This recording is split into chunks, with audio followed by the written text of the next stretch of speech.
రాష్ట్రంలో నిరుద్యోగులు ఆశపడుతున్నట్టుగా గ్రూప్ 2లో ఒక్క పోస్టు పెంచే ప్రసక్తే కనిపించడం లేదు.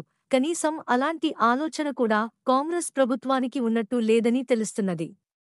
ఈ విషయంపై ఇప్పటికే సీఎం రేవంత్ రెడ్డి కొంతవరకు స్పష్టత ఇచ్చారు. నిరుద్యోగులు కోరుతున్నట్టు పరీక్షలు వాయిదా వేసే ఆలోచన చేయడం లేదని తెలుస్తున్నది. షెడ్యూల్ ప్రకారమే ఆగస్టు 7, 8 తేదీల్లో పరీక్షలు నిర్వహించడానికి టీజీపీఎస్సీ అధికారులు ఏర్పాట్లు చేస్తున్నారు. జిల్లాల వారీగా పరీక్ష కేంద్రాలను గతంలోనే గుర్తించగా, పరీక్షల నిర్వహణకు అన్ని ఏర్పాట్లు పూర్తి చేయాలని ఇప్పటికే జిల్లాల కలెక్టర్లకు ఆదేశాలు జారీ చేశారు.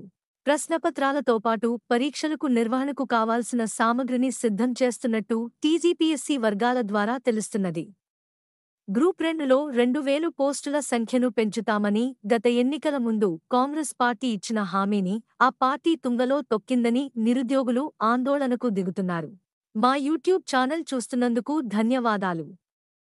తాజా వార్తల కోసం మా ఛానల్ను సబ్స్క్రైబ్ చేయండి మరియు బెల్ ఐకాన్ను క్లిక్ చేయండి.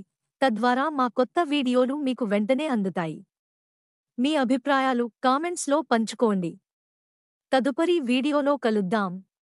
ధన్యవాదాలు.